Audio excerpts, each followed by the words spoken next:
afternoon, everyone, and welcome to What the Why, one of RVN Television's newer shows. If you're joining us for the first time, our show features conversations with diverse leaders from all walks of life about why they do what they do and how they figured out that this is what they're meant to do in life, at least at this point in time. So whether you yourself are tired of feeling stuck and want to get unstuck, or maybe you are just sick and tired of being sick and tired, this show is definitely for you. This is the first time that we actually have two guests joining us today, and we've been promoting them for a little bit now. We have with us, excuse me one second, Sergeant Brett D'Alessandro and Alexis Modero, the team who runs Backpacks for Life. When Sergeant Brett D'Alessandro returned home from a 7-month deployment in Afghanistan to what he thought was the end of a long road, what he quickly learned was that an even longer road filled with struggle and confusion lay ahead. That road would eventually lead him and his fiancée, Alexa, to form the nonprofit organization Backpacks for Life.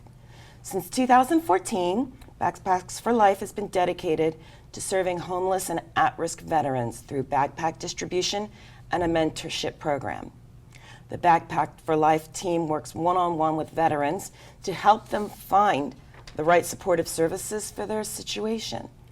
The process is aided by countless hours of personal interaction and the physical distribution of backpacks. And these aren't just any type of backpack, and you'll be seeing one shortly. Alexa serves as executive director of Backpacks for Life.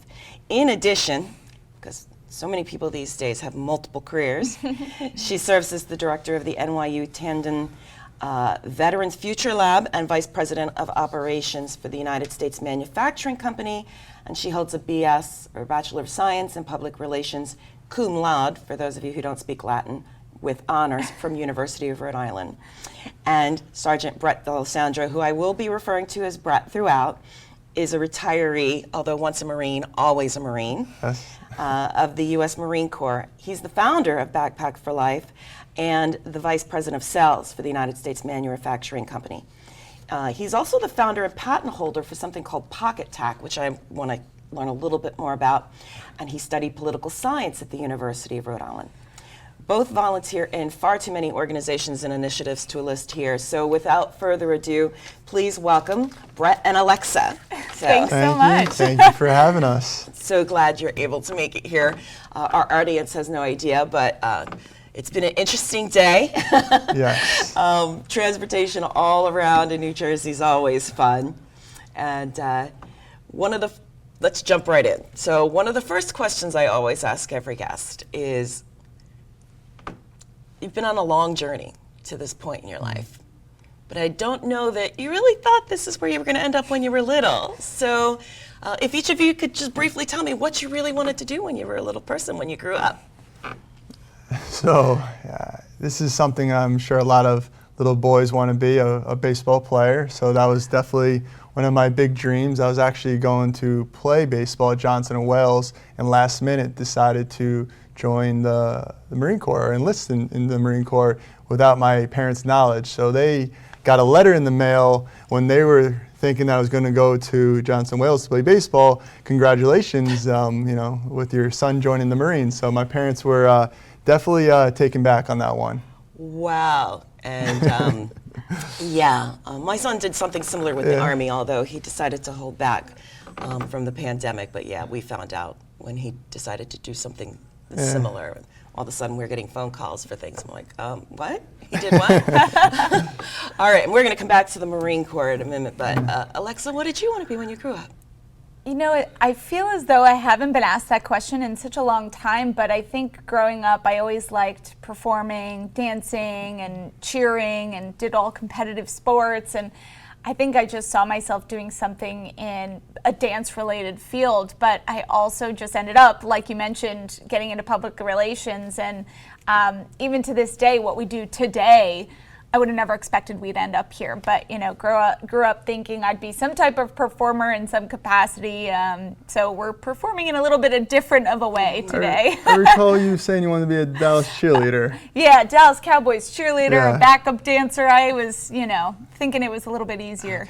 Well, my son that I've already mentioned is a huge Dallas Cowboys fan, so he would love that part too. Nice. So it's too funny. I can hear it now. Why didn't you bring me to the interview? Because you're working. So you decide to go in the Marines, and how did the two of you meet?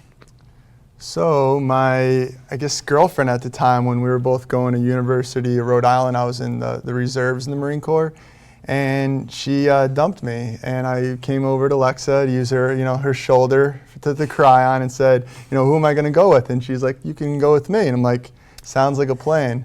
And yeah, he bought 2 tickets to the Marine Corps ball and said, look, I don't have a date, and I felt so bad. I said, I'll go with you. So, and as they Was that say, pity? the rest is history. But we had such a lovely time, and then I was in need of a date a few weeks later for my sorority formal, and then the crush began, and little did I know he would deploy to Afghanistan shortly after that. So it's been an interesting ride from the start. Our first year together, we were actually apart because she was studying in Seville, Spain, and I was over in Afghanistan. So that was an interesting first year relationship. Definitely. Yeah. But obviously it worked. It did, and I think we were fortunate. This is back in 2013, but at that point, technology had really been implemented in a great way in Afghanistan, that we were fortunate to be able to use FaceTime and see each other digitally, and that was the world. And we still wrote each other letters, but it was, what time change, and, when he was out on a mission, and I'm just hoping he gets back to his base and he's okay. So it was definitely an interesting first year, to say the least. And after your deployment, you come back, and things are not exactly as easy to come back to as they were before you left. So can you talk a little bit about some of those experiences, because those experiences are integral to how you're doing what you are today? Yeah, and I associate with, for an example, that somebody could kind of really feel how I felt, but imagine going to another country with really no cell phone, no family, really nothing, just getting dumped into another country, and you're standing there and they don't speak English, and you're just sitting there like, what, so it was kind of that feeling. Yes, we lost some Marines over there, and that was definitely challenging with my recovery. But it was a combination of things. It was that, it was the biggest issue, but more so just lose my purpose. I really had this amazing job. I was helping people. I love to make a difference in somebody's life, and just really came back home. I saw my peers were a little farther advanced than I was, really didn't know what to do next, and it really put me in a slump. Okay. How did you find the courage to pull yourself out of that slump? I luckily had Alexa and my family and friends, so the courage wasn't through me. It was through my family and friends being there for me. And unfortunately, a lot of veterans don't have that family support system, so I was lucky. They also don't necessarily have somebody that's going to stand by them when they're having mental health issues. So how did you find the courage to continue forward as this man that you went to the Marine Corps ball and fell in love with was dealing with the struggles of returning from active duty in Afghanistan?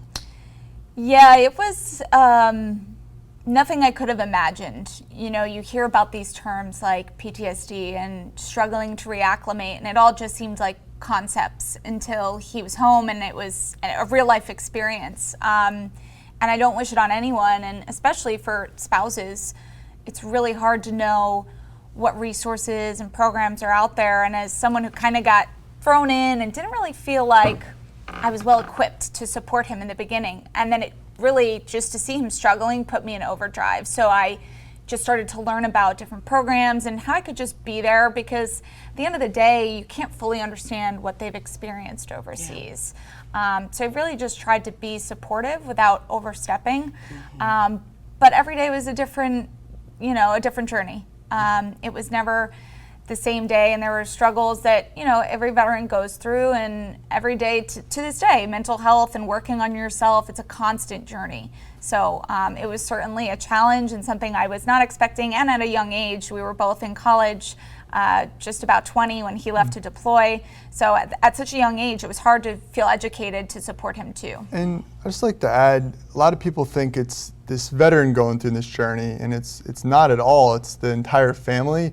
I always like to say, if a house burns down, you don't build up one side of the house. You need to build up the entire house. So a lot of people, they unfortunately just focus on the veteran, and the veteran's going through some struggles. In reality, it's the family. I mean, you should see some of these veterans' kids that just really don't understand, and they just really there becomes more distance between their child and them, and that just really doesn't help it doesn't help anybody out. So we really need to focus on the entire family.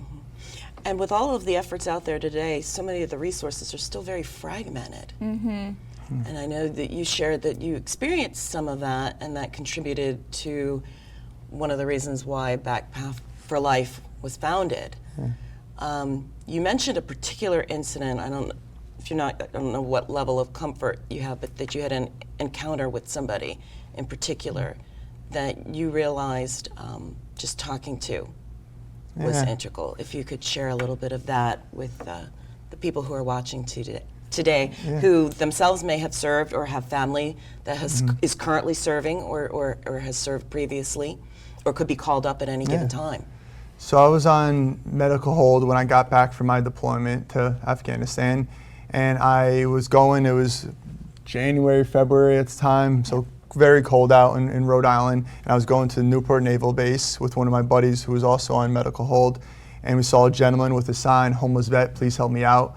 So I was going through a lot, but I was like, I had this instinct, it's my brother in arms, I'm gonna help him out. So I went back to my hotel, got a backpack, filled it up with warmer layers, and went back out, gave it to the gentleman, a little small talk, nothing more, and 3 or 4 days go by, I see him again, and he was with a little boy this time. So I pulled over to the side of the road, and before I could get a word out, the little boy said, "Thank you so much for the backpack. I no longer have to go to school carrying my books in my hands." And Dad said, "Thank you so much for the warmer layers. They keep my wife, who's sick at the homeless shelter, warm." And I was like, this is my calling. I thought I was just this weak-minded Marine that really couldn't handle it. And to see that other veterans were also struggling, I was like, you know what? This is what I can continue to do. I want to continue to serve not just people in our country, but our veterans, and that's even more of an honor. So I called Alexa up. This is my first of many crazy ideas, and I was like, "Alexa, I just luckily found resources out there. That's really a big issue, is making sure we can mitigate that gap between the veteran and getting the resources and care that they deserve. So let's make sure that we can mitigate that step right there." And so we got some backpacks through a GoFundMe of raising some money. And these backpacks were like upgraded toilet paper. They were horrible backpacks, but we put supplies, toiletries, and resources in them. And again, it wasn't any of those things that mattered. It was about being there and knowing that these veterans saw somebody who genuinely cared about for them. So, believe it or not, it's already time for a break. Time goes fast. Yeah. It really does. We could be here all day. Really, and so we're going to take a quick commercial break, and then we're going to be back, because it didn't just stop with those few backpacks. It turned into so much more. So we'll be right back with Alexa and Brett after these commercial messages.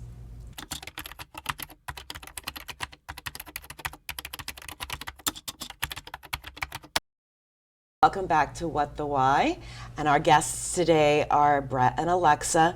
And before we talk a little bit more about Backpacks for Life, a lot of viewers out there, and some of you actually may have experienced this personally, when you return as a vet and you've experienced some kind of trauma, it can actually be very difficult to re-engage in the employment arena because of perceptions around mental health, when mental health is such an issue in this country to begin with.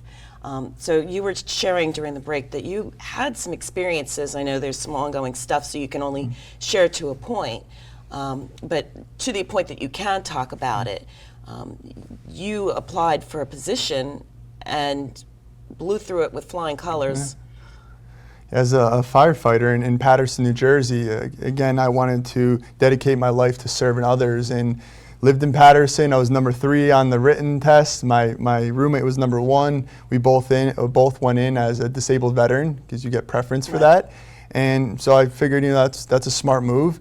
We got down to the psychological part, and they denied me because they said I was psychologically unfit to become a firefighter, even though I was able to deploy again to Afghanistan with a weapon, but I couldn't be a firefighter. And again, this isn't about me. This is about all these employers who are hesitant to hire a veteran, or more so a disabled veteran, because of them dealing with military sexual trauma or post-traumatic stress disorder or a traumatic brain injury. And it's just sad because these are people who literally would have risked their life for this country. And these people, yes, they are dealing with some issues, but it's nothing wrong. They're still very much capable of doing that task, and not just doing it, but outperforming that task. And again, PTSD isn't something that is with you, or it is with you for life, but it makes you stronger. It's not something that holds you down for life. And I'm proud that I'm a veteran with PTSD. There's nothing wrong with that, and nobody should be ashamed. And unfortunately, especially the civil service is not allowing these veterans a fair chance to get employment. So we ended up filing a lawsuit, and June 27th is the court date, and hopefully I can put a stop to people discriminating against veterans with PTSD. Yeah, because there's a difference between mental health that's not being treated and mental health where people are doing the work and have support systems that have gone through it with them. It's a very different process. And now because of this, veterans are fearful of getting help, and they're becoming part of that 22 veterans who are committed suicide a day statistic because they're fearful of getting help because they're going to be reprimanded for that help, which is just very sad, very, very sad. Yeah, absolutely. And so I guess the upside, though, is you're part of the solution, or at least helping people find their way to the solution. And so we were talking before the break about the backpacks that you started, but the backpacks are so much more now than just a backpack. So if you want to pull one out and explain to folks we've what come makes a long this so way. unique. I'll be the Vanna White. There you go. Brett acts as the Vanna White here, but so this backpack we actually developed after years of using other brands' backpacks and working with homeless veterans and understanding what they truly needed to not only survive but get off the streets more quickly. So imagine you're a veteran and you are carrying all your personal belongings. This includes your driver's license, your birth certificate, all those important things that you don't want to lose. So we've actually implemented a locking cable here. So, whether they're in a shelter or on the streets, they could lock their bag off to a bedpost just to ensure that their most crucial assets are not being lost. Because if you lose all those items, you're back to square one. And we're all about continuing to help the momentum and keep that ball rolling to get them the support they need. Inside, there's also a collapsible sleep mat. So this actually is just a 1/4-inch cell foam mat, but this actually helps prevent hypothermia. So again, little things that we just really realized from listening to the veterans we serve. Reflective tape all throughout the backpack, so if they're out at night, they can be seen. A whistle clip they could blow, and it's pretty loud if we did blow it. But from blowing that. if they're in danger on the streets, the lid actually detaches. So that becomes a detachable toiletry kit. So if they're staying in a shelter, they could just grab their lid, go to the restroom to use it. So we really tried to think of all the ways to enhance their living, creating a belt loop there so they can put their belt right through that hole, cinch it to their waist. I mean, you have to realize this is their mobile home for our chronically homeless veterans. So, everyone is always asked, how did you come up with this? And we said, we listened to the people we served and what they truly needed. The material itself is the same material that goes into holding the SAPI plates in a bulletproof vest. So super durable, rugged, and really the bag itself is an ode to the military. It's a sea bag style closure. If anyone's a Navy veteran that's watching, they'll be familiar, that style. And it's carry-on size approved. We actually patented the pack as well. So, it's entrepreneurial meets really, really useful for our veterans. Yeah, no, this is fantastic, and it's theirs. And you're right, especially with the documentation. To try and replace all that documentation when you have no documentation is really difficult. Right. How do you It's- identify yourself? And especially when you're working with someone who might be in a fragile state, dealing with mental health Right. concerns, perhaps drug and alcohol use, financial instability. So compounding all those things, it's almost like the perfect storm, unfortunately. Yeah, I mean, how do you get a social security card without an ID? How do you get an ID without a social security card? Like, it's just like, it's extremely hard. I mean, you're going back 2 or 3 months backtrack, and if you lose that information, so it's very difficult. I always tell somebody, try to get help without using a phone. You're in your wallet. You know, it's difficult. And so part of what you do in addition to this is helping the veterans that you encounter reach out and connect with different resources that are available to them that they may not be aware of, because so many of them are piecemeal. So what are some of the things that you've helped them do? Some of the organizations that you've matched them up with? You know, there's a misconception that, well, they can just go stay in a shelter. Well, no, not everybody wants to be in a shelter at any given time for whatever reason, and that is their right. And so what are some of the other services that you provide?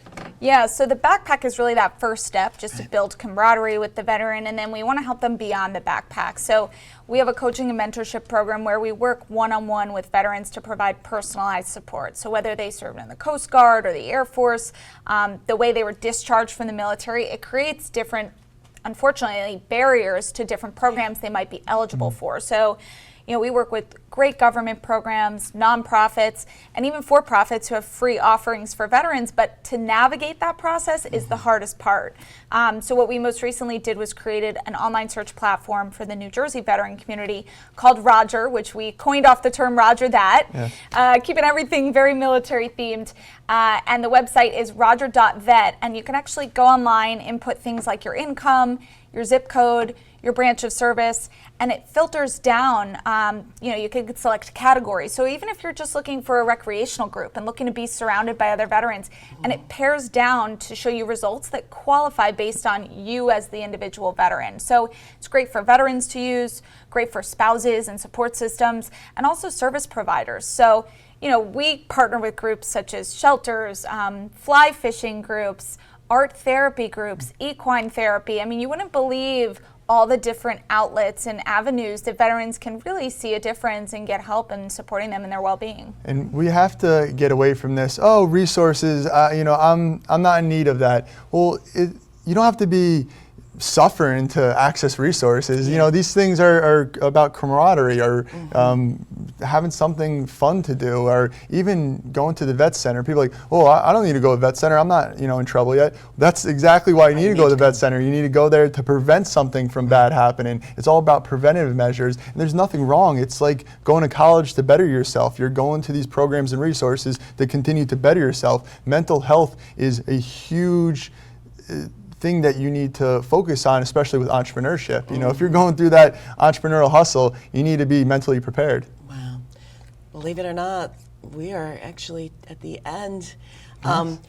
If one of our viewers out there wants to support your organization or connect to learn more for someone that they know or even for themselves, how is the best way to reach you? So our website is backpacksforlife.org. You could also follow us on Facebook and Instagram, Backpacks for Life. You'll see all the work we're doing out in the community, working with veterans. And you can always reach us online. You could sign up for our volunteer events, do some hands-on backpack packing. And yeah, we'd love to have more people be part of our community. That would be great. Yeah, because what you're doing is critical. Thank you.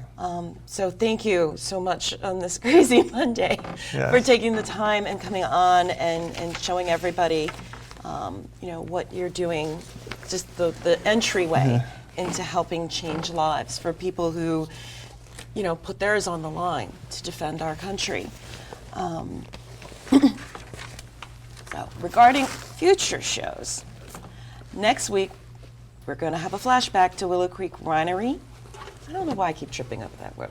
Willow Creek Winery in Cape May. Say that 10 times I know. So where it's interesting is this is going to be a little bit of a surprise show. We had an issue that day, and one of our guests wasn't able to join us, and You may recall a few weeks ago we had Maria O'Callahan Cassidy, who is the chair of Women in Facilities Management and the co-chair of the board of BOMA, Board of Buildings Operations Management Association. Anyway, we flipped the tables.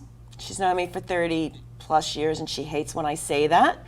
And so who better to interview the host of What the Why than one of the ride or die friends, one of two, who was serving as a guest that day. So that episode will air the day after Memorial Day.